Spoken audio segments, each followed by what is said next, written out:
Hi there, this is Rachel. I'm just going to record my video for the second module. Sorry, let me get the screen right. I just want to say, first of all, that I really enjoyed the reading. I think this put kind of a lot of understanding, put it into perspective for me from the first module. So I just want to say that to start. First of all, after reading, and so also the websites were really helpful just because they were somewhat basic and easy to kind of like read the definitions and to get a feel for maybe something that the book hadn't addressed as well. And then something that stuck out to me as far as I would say it's the best definition that I've had because for me it needed to be broken down, like very simple, but it said, it is Times New Roman font, 1-inch margins, left hand justified. It's the default position for life. I think that's just interesting because it's just something that is kind of expected. You don't really ask about it. It's kind of assumed that that's normal. So I just thought that was interesting and kind of stuck out to me. So there's that. And then I think probably the most helpful reading to me, or what I really enjoyed, was Peggy McIntosh's piece about unpacking the invisible knapsack. I have read that piece before. I hadn't realized that I had, but the part that helped me the most was understanding the examples that she uses. And for me, the smaller ones stuck out. So like the Band-Aids being the color of your skin, and children's books and cartoons and toys being the color of their skin, and hair care products. And some of those smaller examples were what really stuck out to me. Not because the big ones weren't important, but just I think, like I said, I needed like a very straightforward, easy to understand kind of example. So that was helpful to me. And then another thing that I really liked, that kind of made me be like, oh, was when the author talked about being in a hotel. If you forget something, you can more than likely go down to the front desk, and they probably have something that you'll be able to use. It might not be the $30 shampoo that you normally use, but it will get your hair clean.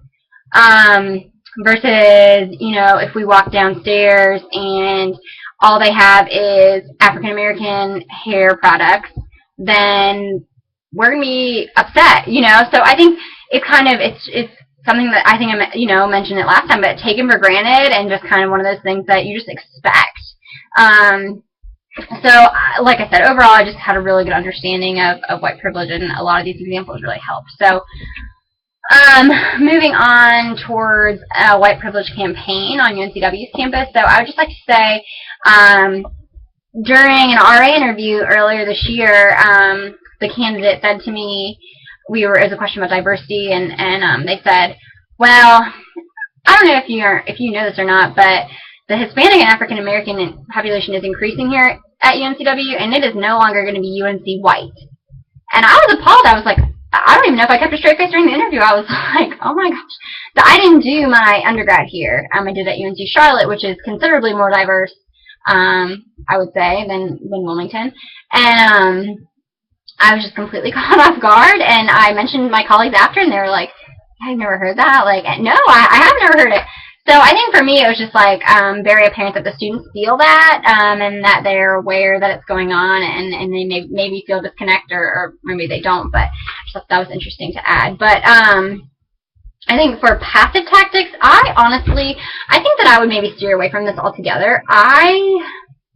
But I think it's because of my lack of understanding from the beginning. So I think, not assuming that everyone that isn't familiar with white privilege, but I think it's very easy with the word privilege to get the wrong idea of what it is, and to get somewhat defensive or to be offended by the comment. And I think, I don't want to speak for everyone, because I think that's why I say that I wouldn't utilize it. It's because I wouldn't want to walk by on campus and see a sign or something about white privilege, and then it's like, I don't know that you fully understand it, or you get offensive, or it's not portrayed about what it really is. So I think I would go with more active tactics overall. So just maybe reading the Unpacking the Invisible Knapsack. That's not a hard read.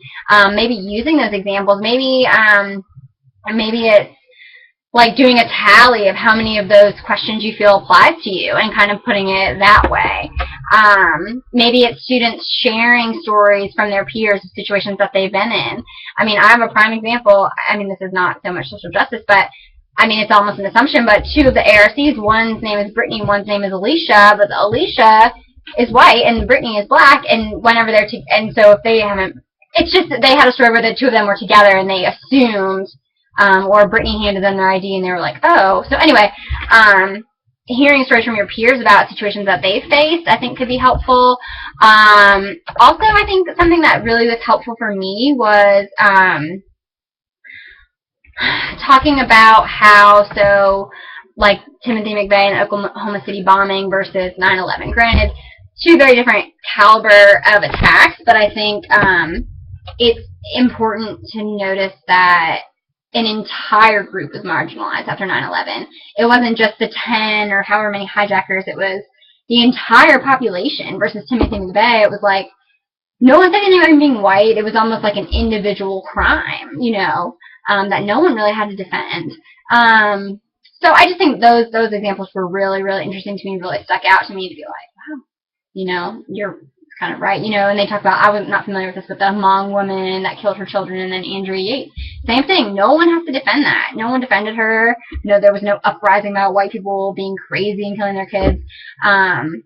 So I think that those examples were just interesting. So I think some kind of like really, and the other thing is that we need to be having these conversations. I'm going to post 2 videos, and maybe I can go back to them in my response video. But one is talking about that gray racism, and it's the things that it's not things that we're saying directly, but it's things that we're doing. You know, it's Trayvon Martin being killed because he was in a hoodie walking down the street. It's, you know, so I think I'm going to post that, and I would encourage you guys to watch it. And then the other video is from Stephen Smith. He's a commentator on ESPN, and he takes a very, very different approach to Mark Cuban's comments that there's been some controversy about, but and just talking about a very, very, very different perspective than most, I think, than, I won't say most, but than African Americans maybe usually take. So I would just encourage you to watch both of them.